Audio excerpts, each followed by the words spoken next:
my only problem with Didier is that he used to think he was Thierry Henry every now and then. But he just didn't have the same. He would go on those runs like he was Thierry Henry. I'm like, okay, stay in your lane, Didier. I mean, he's brilliant, The two brilliant. great players, very different profiles. Very different profiles.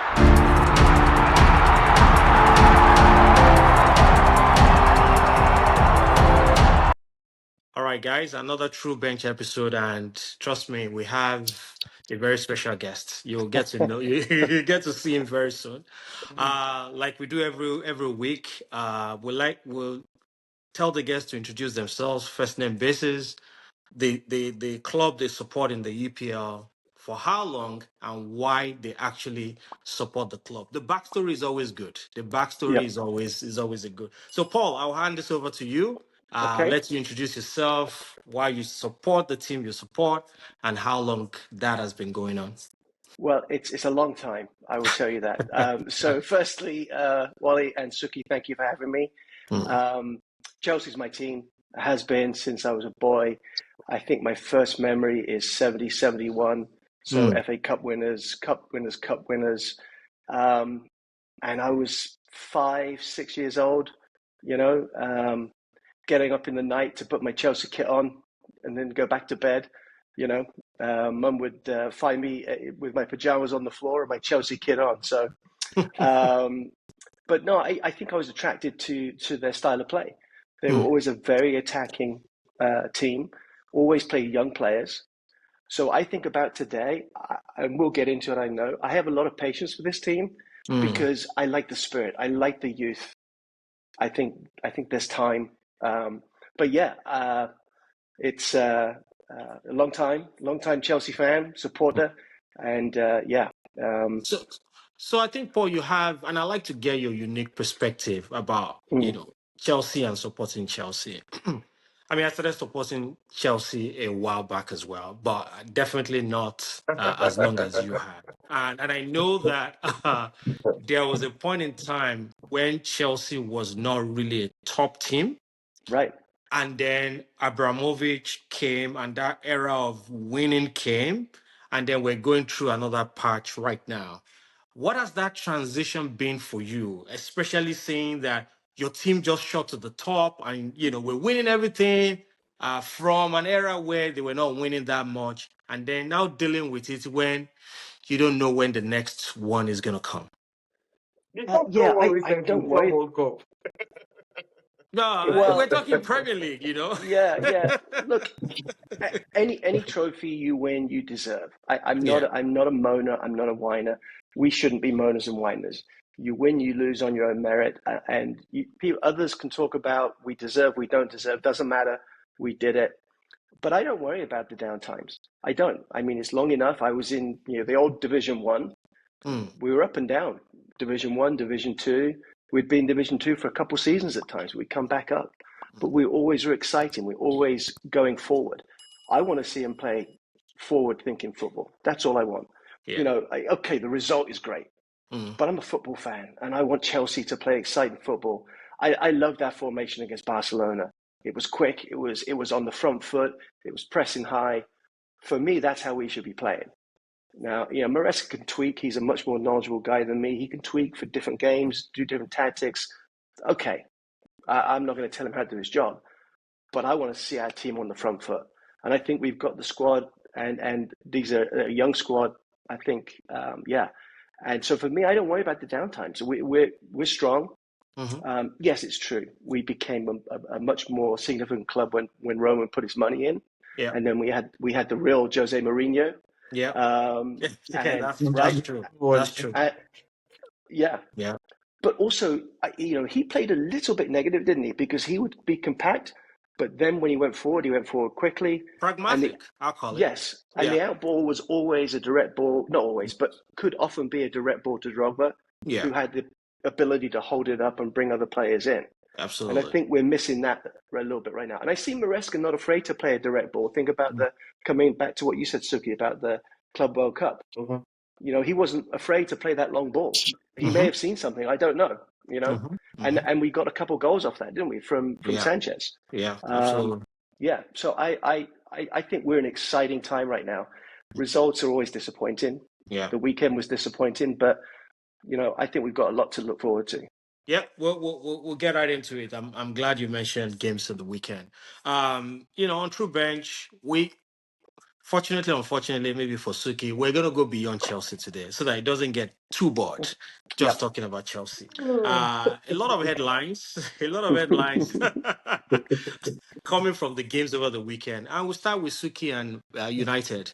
Amorim he's been very stubborn about his formation and he stuck to it up until this last game when he decided to make a change. I think it was forced to the change because of players that were not available. His captain is out, the AFCON contingent, some of his best players were not available and he needed to adopt, and he did. And they squeezed out that win. I'm just wondering from Sukkie, a fan's perspective, what your thoughts are about that and what he had said after, considering the changes he made. And maybe from Paul as well, as a neutral where United is concerned, what do you think about that win and what does that mean for Amorim going forward tactically? Right. So let me start from where you started from. So he made that change. We say he was maybe forced to make that change. Or maybe it was a good time for him to really think about the fact that, okay, maybe I can try something new and cover it up with the fact that we have a lot of injuries and we have, being that he's a stubborn manager, that's what I think he would do, right? But then when I think about how stubborn he is, I'm also thinking about it takes a while for a manager to implement their philosophy on a team, right? Yeah. Some managers quicker than others. We've talked about the Liverpool manager coming in the first team and winning the title, right? But then when you think about this season, he's trying to implement his philosophy on the Liverpool team with new players. We've seen, City struggle a little bit last season and, maybe early this season where he has new players, he's trying to implement his philosophy. So some managers do it quicker than others. So, I'm trying not to be that fan that moans and says, hey, change your style of play just for us to get results. I think they are thinking long term, right? Long term success for the club and all of that. But I think for me, changing that formation, I'm not going to speak too much about it because what are we going to do next game? What is he going to do next game? Is he going to go back to his formation? Because he did mention after the game that, these guys are young. Obviously, they're not very familiar with his style of play. And then, obviously, with the injuries that we have, is he going to keep to 4-4-2 or is he going to play against the opponent? That's what I'm concerned about. Are you going to stick to formation? Are you going to play against your opponent? Talking about the win, we ground out that result. But then for me, the most important thing for Man U and that win was the clean sheet. We haven't kept a clean sheet since, I don't think we kept a clean sheet. I think this is our second clean sheet this season. So for me, the clean sheet is the most important factor for this win that we had. But him saying that if he would have done 75% of things he's done in Manchester United differently, what is he really talking about? I need context to that, so I can actually know what is in his head. What are you saying you'd have done differently? 75% of the things you've done in a club in a whole year. What are we really talking about? So, I'm happy we won just because of the 3 points, but I'm still giving him time to let's really see a consistent Manchester United. Sometimes we go out, we press, first half we're attacking, we create chances, and then second half we just sit down and we take on all the pressure and we concede goals. So I don't know. I'm just waiting for a consistent United. Something Paul said. Paul said you want a forward-thinking Chelsea team. And I say that to you all the time, Wally. I don't really care sometimes if we lose. If we play well and lose, I'm happy. At least we're playing good football. Not if you don't play well and you concede all these goals and then you keep losing, then there's nothing to look forward to, right? So for me, I'm looking down the road, not just this singular win. And Newcastle has not been good away from home, so I'm not even going to say Manchester United did anything that was significant this weekend. But yeah, the clean sheet, I'll take that. All right. Well, I think having Martinez back is a big thing for United. I know they changed to be more attacking, but I think you were a little bit better in transition. You've got some guys off of the AFCON. I think maybe that's helped the mentality a little bit. Bruno's out. You've got some kids coming in who want to perform. And I think you defended better than I've seen you defend collectively. I do think Martinez makes a big difference. He's very calm back there. He knows how to distribute the ball. I think he organizes a little bit. So I think that's really important for you. And I agree, clean sheets are always nice. Listen, Newcastle had a lot of possession. I think there was something like 360 passes in your half in the second half, right? Yeah. So, yeah, and Newcastle didn't really have their shooting boots over the weekend. But nonetheless, like I say, you deserve it because you a great goal from Dorgu, right? You worked hard. I think it's a good result. I just think sometimes as a team you don't defend collectively, and I think formations for me don't win games. Honestly, you still got to perform. Yeah. I mean, it's not right. And when you defend, I don't care if you're a 3-4-3, 4-2-3-1, you're going to defend usually as a 4-5-1, right? Yeah. Or a 4-5-1. Everyone's going to defend in a very similar manner. However you go forward, you always. It depends if you're pressing high or not. I know there's different things to consider. Yeah. But I think you guys defended well against a very good Newcastle team with some very, very good attacking players. For me, Newcastle weren't quite at the races, but I think it's a good point. A good 3 points. Yeah. Yeah, you're right. I mean, Newcastle, they had a lot of balls and they had a lot of the ball and they just didn't manage to put any in the net. So I would say kudos to United. They got the 3 points. And luckily for Amorim, if he still wants to experiment, the next game is a fantastic game for him to do that again. Absolutely. He's playing against Wolves at home. So if he wants to still maintain his experiment, it's a good time for him to do it and really test, what the guys We will have do with it. games coming up that we have Wolves, we have Leeds, and we have Burnley. I mean, Leeds is playing really well these days. Don't joke with Leeds. Don't joke with Leeds. So I'm Leeds.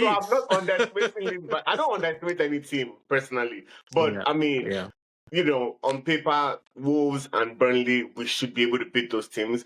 Leeds, they're playing really well. I don't know what they've done to Calvert-Lewin, but they've activated him and he's off to the races.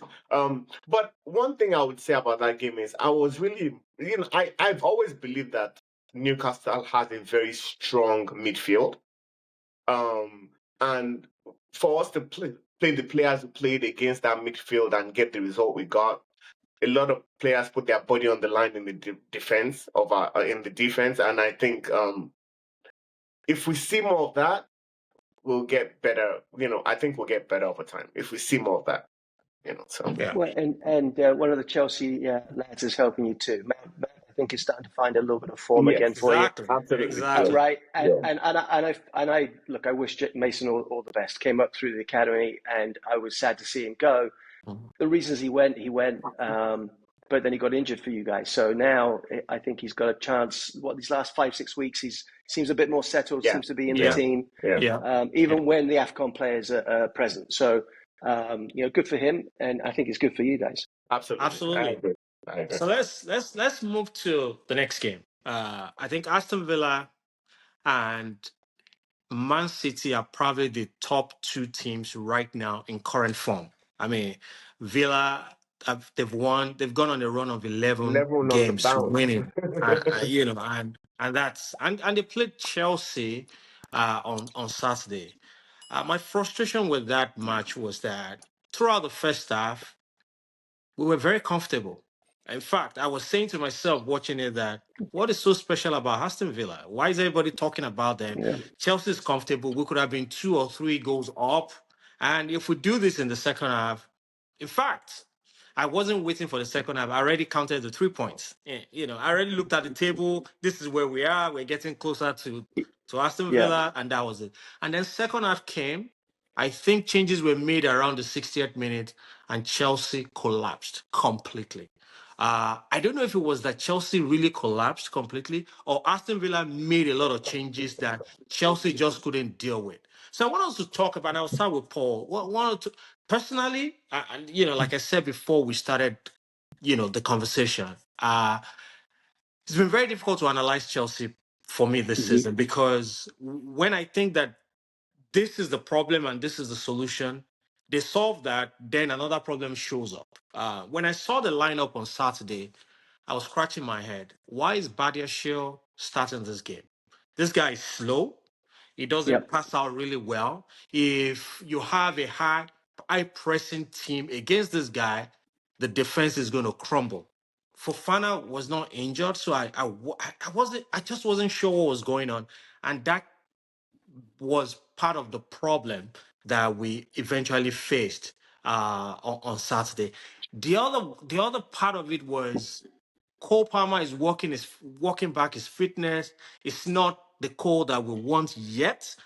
And that shows. Sometimes you need that magic to cover for, the inefficiencies in the team, but that's not happening right now.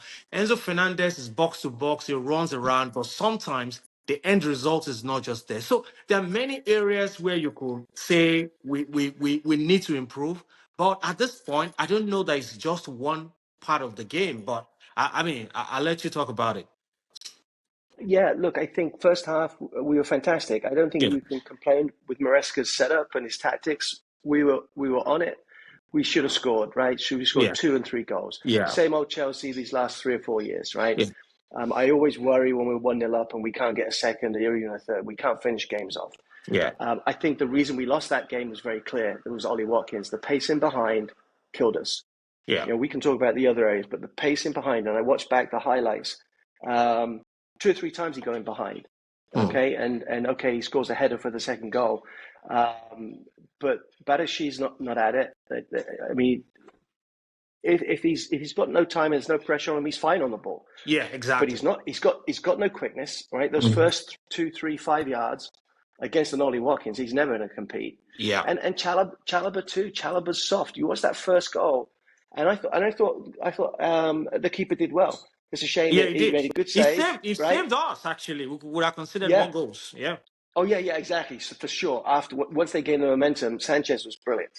But the first goal, I thought he did really well. But Chalobah, when you watch him, doesn't pick him up. Before the ball comes into Watkins, Chalobah's not even touch tight. He's not even touch tight. He knows he's got it. And you've got 2, 3, 4 guys that are going to be able to cover, and no one's covering. But, okay, that's top of the box.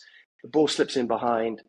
I just think our problem's central defence primarily. And I agree with you. Fofana has to play. Yeah. He's not. He needs a run of games to find his form again, and we need to find somebody to partner with Fofana. Exactly. I don't know who it is. Yeah.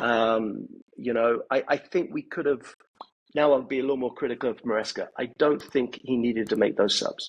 I think he had a game plan. He was, to your point, Wally, he was going to rest Palmer after a certain number of minutes. But he looked fresh to me. He looked like he still had an impact in the game. Okay, he threw his toys out of the pram a little bit when he got substituted. But okay, you want to see that in a player. I think we could have done better there. And one of my biggest frustrations was get Esteval on the pitch. You've got to get Esteval on the pitch. I don't know why you're bringing Gittins on. Yeah. Now look, look. If he doesn't think Esteval can come off the left, fine. Pedro Neto can come off the left. Exactly. Pedro Neto can and do bring both. Esteval on the right. Yeah. Now, and Garnacho, I think the last 2 or 3 games for me, Garnacho's been a lot more involved. I think he's been pretty good. It's his end product. Yeah. His final ball or his shots. That has always been the problem. Yeah.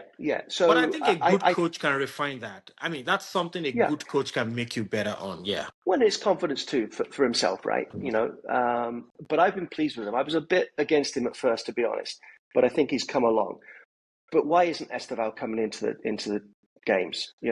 You don't want to start him fine. He's got a balance issue, right? You can't start everybody. You got João Pedro in there now. You got Palmer's back. You've got a great squad. What do you do with? I actually like Gusto bombing down the line. For me, this is maybe not a popular opinion, but for me, I don't know what to do with James. because when we're flying, when we're playing a 4-3-3 or a 3-4-3 or whatever we want to play, and you've got Gusto bombing down the line with Esteban in front of him or Neto in front of him, I think that's a much better attacking. Now, James can always hit a dead ball. That's great, and he's not too bad in midfield, but I don't think he's as effective as Caicedo, or Fernandes. I don't. So I wonder myself, can he slot in with Fofana? I don't know. That could be in the center back. Yeah. Now, I don't know, right? That could be a really stupid idea. His height might be the problem there, Look at Martinez. Martinez is 5 foot nothing for United, right? Doesn't matter. And look, have any tall defenders in Manchester United, I don't think. There's Maguire. And probably someone's gonna not agree with me here, but I don't think height is necessarily what you need in a centre back anymore. Most of the forwards are quicker. You look at the league. Ollie scored a goal with his head. You're not seeing a lot of true headers anymore. Not seeing a lot of true centre forwards anymore. Haaland's the exception. He's a handful, right? But I think that height's not as needed as it used to be, and that still baffles me why we have these two giraffes back there. I mean, they are so tall and gangly, they just can't get their legs going. Yeah. I mean, so one final thought on the center back pairing. I like Chalobah, but I think Chalobah is not a leader. I think Chalobah is a follower. Chalobah plays very well when there is a leader playing next to him who can sort of communicate and tell him what to do at the back. You see him raise his game every time he plays with Fofana, and you see his game crumble, like you said, a second slower, a second not anticipating quickly, and that leads to goals in the Premier League. So I think the pairing is very important. For me, it's Fofana first all day, every day, if he's fit, but they still need to get a centre back if they're going to compete at that level. Yeah, and absolutely. we paid a lot of money for Fofana, and he should be, if he's not performing, I get it, but give him a run of games. You have to. Absolutely. Absolutely. This game reminded me so much of the Brighton Manchester City game earlier in the season, where we all thought City had it in the bag, and the second half he made 3 changes and the game just turned on its head. Like, that's what this game for. He brought in those 3 guys, Onana, Oli Watkins, and who was the third person he brought in? He brought in another midfielder, and that was it. Sancho. Another winger, Sancho. And that was it. Yeah. I mean, and Sancho had something to prove. Sancho wanted to show that, this is what you lost. And, he did a bit of that day. Anyway, let's quickly move to the Arsenal game. Arsenal squeezed that. And I've been using this word with Arsenal for the last 3 weeks, and it's deliberate because, and I think it's appropriate. They're squeezing out wins. And I don't think that's a bad thing. I mean, sometimes when you're having a championship run, you need to squeeze out games. I think if they were not a top team, some of these games they would have lost. My emphasis is really on this game, and I said that in my post-match review of this game, that a good goalkeeper can save you 6 to 9 points in a season. I remember very well some of the saves Thibaut Courtois made in that last Premiership winning team for Chelsea. There was a particular one at Newcastle. I thought it was in, and he saved it on the line. Raya did the same thing on Saturday. Yes, it was. Fantastic. I mean, it was such a brilliant save. Fantastic save. He had no right. He had no right to stop that ball. And at that ball gone in, they could have lost because the momentum shift in a game. And so I just want to talk about, so do we think that, and this is the two of you, do you think that they will go on this kind of slim runs, continue to win, and maybe get back to form where they can dominate again, and that's how they're going to win the league? Or at some point, this is going to catch up with them. They will lose some games. City is in a supreme form right now. They don't look like they're going to lose games. And will that get into the head of Arteta and his boys? And is this how they're going to crumble again this season? Well, let's hope so.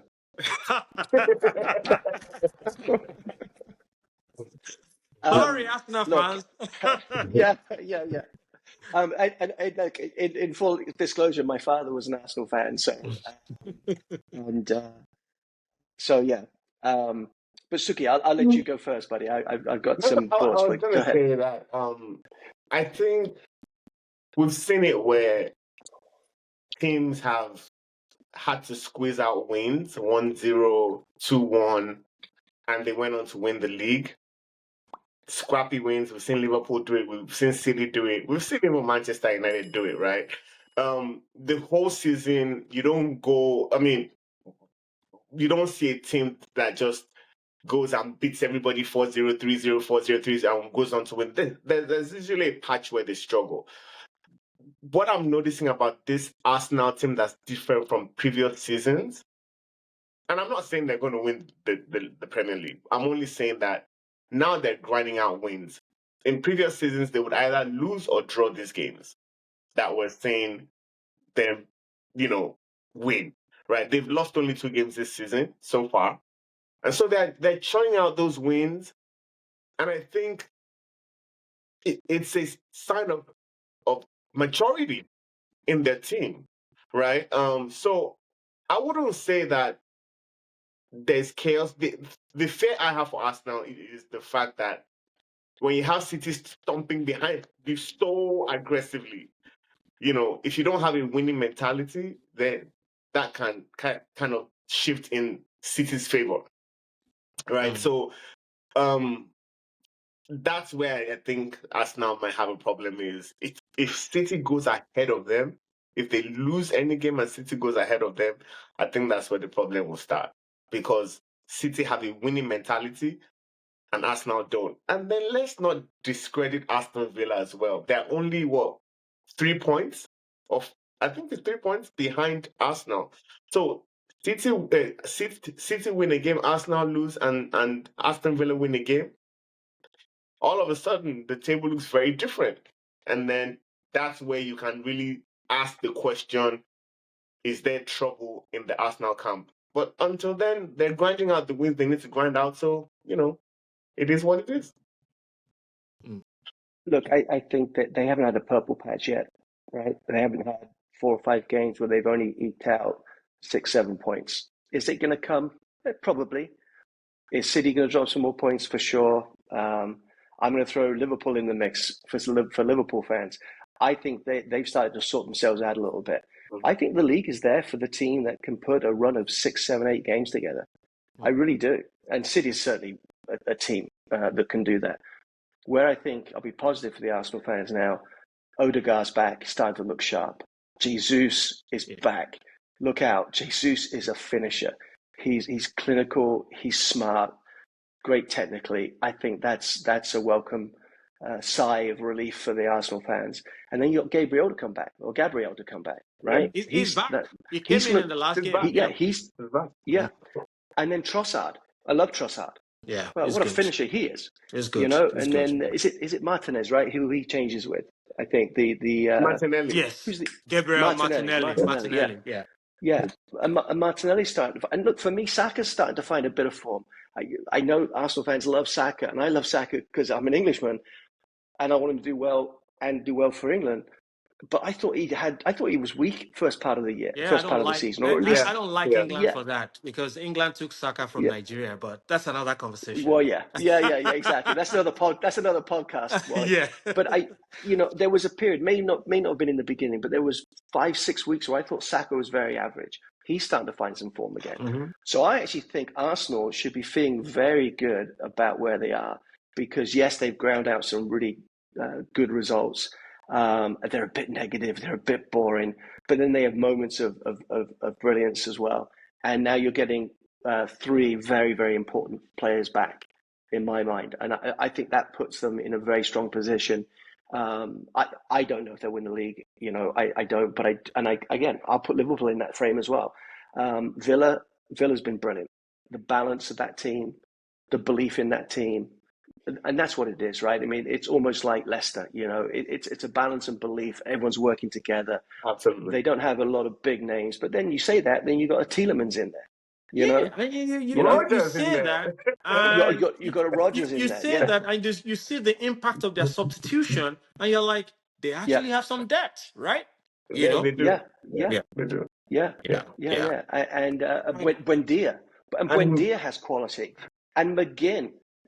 I mean, McGinn is nothing but just consistent. Yeah, and on his day, Marlin is very good is in a front. warrior.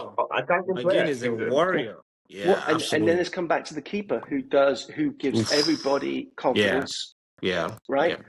yeah, A great keeper. So why not? yeah. If it's going to be anybody other than Chelsea, I'll go why Aston not Villa, Villa? right? Yeah, why not Villa? Yeah, and realistically, I see what you did there, Paul. I see what you did there. yeah. But you look, we're not going to win this year. We know that, but that's okay. Yeah. But why not?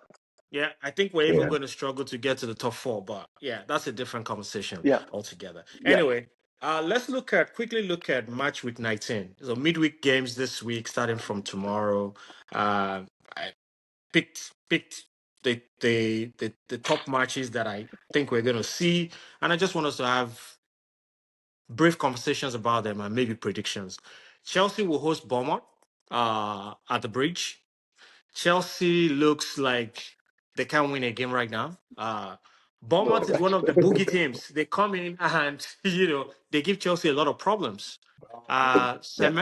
Semedo is not playing at his best, but when he plays against Chelsea, he's a really good player. He's one of those players that just raises their game depending on the opponent. What do you think this one will end at Chelsea tomorrow? Look, if we don't get a response from the weekend, I'm going to be very disappointed. Look, we drew with Bournemouth 0-0 2, 3, 4 weeks ago. Yeah, I can't quite remember when. yeah, Look, we're gonna win. We'll probably concede a goal because that's what we do. yeah. But look, I'm going to say we've beaten by 2 or 3 goals. Whether it's Yeah. 3-1, 4-1, I don't know. But I think we're going to score some goals. I think we're going to get a response.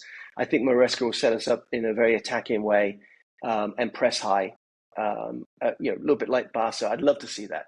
I'd love to see us set up that way, a little more positively, and put some pressure on what we would say are some of the weaker teams in the Premier League, and which is a bit of a funny thing to say because there are no weak teams. Yeah. But teams that don't have the same sort of either depth or money or whatever you want to call it. But I would like to see that, and I think we'll get that positive result and that positive response. I think Maresca will get that out of them. I want to believe that too. Yeah, definitely. I see Chelsea winning this game. I think Bournemouth is coming off a defeat against Brentford. I think it was 3-1 or was it 4-1? I can't remember. 4-1. 4-1. 4-1. Yeah. So I think badly. Chelsea wins this game. I think Chelsea is going to come out very attacking minded, and they'll score a few goals in the first half, and that's what's going to kill it. Bournemouth is going to try to come back. Like you said, you probably concede the goal in the second half or something, but I think Chelsea wins this comfortably. I think so. Yeah. Easily the game of the weekend or midweek is Arsenal versus Aston Villa. Two good teams, two top teams.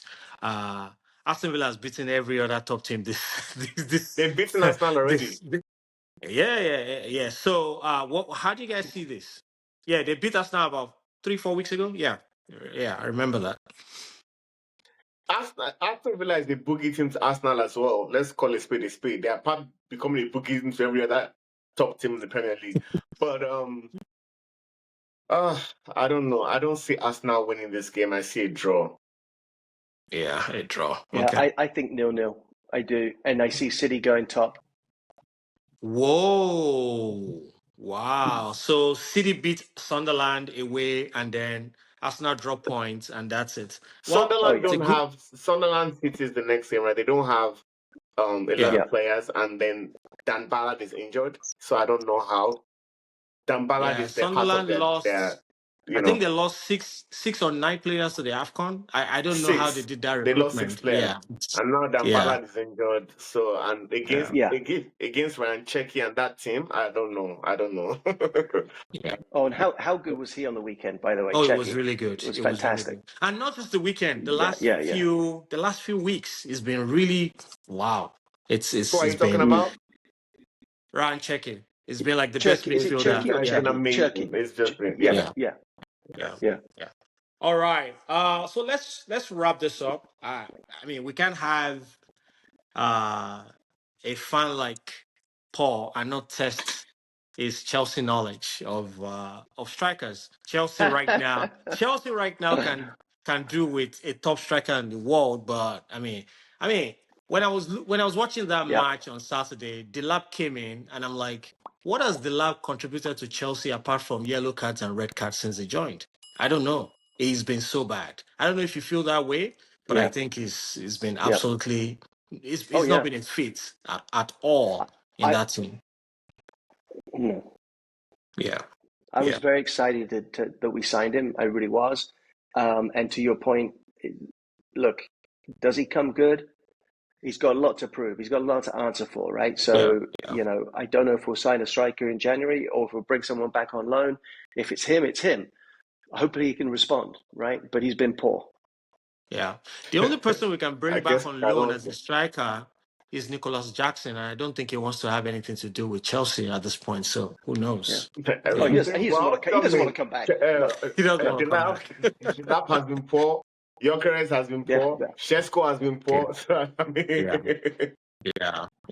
so Those guys have been really poor. So yeah, let's do a compare game, Paul. I have a number of Chelsea strikers here, and Yeah. I just want you to do this or that, and we see who you think has been the best striker over the years. So Giroud or Hasselbaink? Giroud or Hasselbaink? Yeah, Honestly, I don't think Giroud got the service that he needed, but and I loved Hasselbank. I just thought he was brilliant, dynamic, scored some wonderful goals for us. I thought he was a revelation at that time in the team. Nothing against Giroud. I honestly don't think he got the service. I think the amount of goals he got for us, given how we played mm-hmm. and lack of ball to him, I thought it was very, very good. I thought top-notch striker. I don't think we gave him the service he needed, but yeah, Jimmy all day long. Okay, Jimmy or Batshuayi? I think this is straightforward. Oh, it's Jimmy. Jimmy, Jimmy Jimmy. or Jimmy or Shevchenko?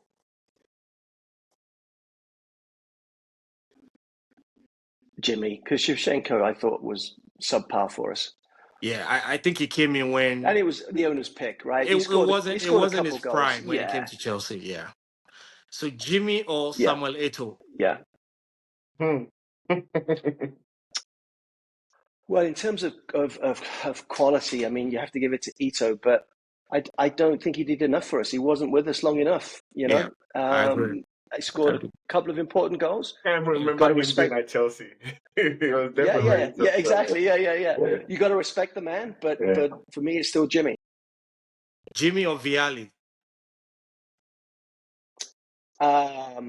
I think Viali, and maybe there's a little bit of romance in there because the man's gone now. But what a quality striker he was, and also he came to the team when we needed a lift, and obviously became the manager. But that team wasn't a great Chelsea team under Ruud Gullit, and he brought in Viali and lifted everything in that team. And I think he had such an influence other than his goals. I just think he was a much bigger than just being a striker for that team. So I got Yeah, to go with Viali. Viali or Diego Costa?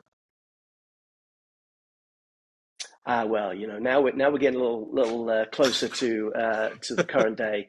I Yeah, mean, it's got to be Costa. I loved his grit. I mean, what an animal. yeah, it was an animal. Technically, I don't. Technically, I just don't know how. I think obviously he was good, right? Because you don't get to his level without being good technically. But his influence, right? I mean, imagine marking him, Wally. You know, I mean, you'd be terrified. Yeah. You know, and Yeah. so I go with Costa. Yeah. Yeah. Costa or Fernando Torres? I'd stay with Costa. I think Okay. Torres in his prime was untouchable. Those Liverpool. 3 or 4 years he had for Liverpool, untouchable. Yeah. Brilliant. And I thought he did well for us. You know, he scored the very important goals for us. Obviously, the Champions League goal to kill off Barcelona. Yep, the semi-final. Yeah. Yeah, but yeah, I stick with Costa. With Costa. Okay. Costa or Romelu Lukaku? Costa. Costa or I Costa Ida Johnson. I loved Ida. Ida was good. It was good. But it was good. I think I used to use his celebration. I once scored in an indoor final and I used his celebration. Chelsea ever had. Technically, it was such a gifted player. Yeah. So are you staying with him and or a great Costa? Partnership. No, I'll go with Costa just because of Costa's importance to us during those seasons. Yeah. Okay. Yeah. Costa or Morata? Alvaro Morata. Oh, Morata, I mean, he was a non-starter for us. I mean, the poor lad couldn't stay on his feet. I mean, you don't come to the Premier League, and it's not Spain. You know, you don't. Someone doesn't touch you and you fall over. You know, he was an embarrassment at times.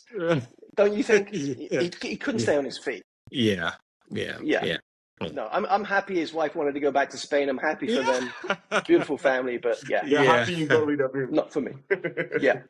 Costa or Aubameyang? It's Costa still.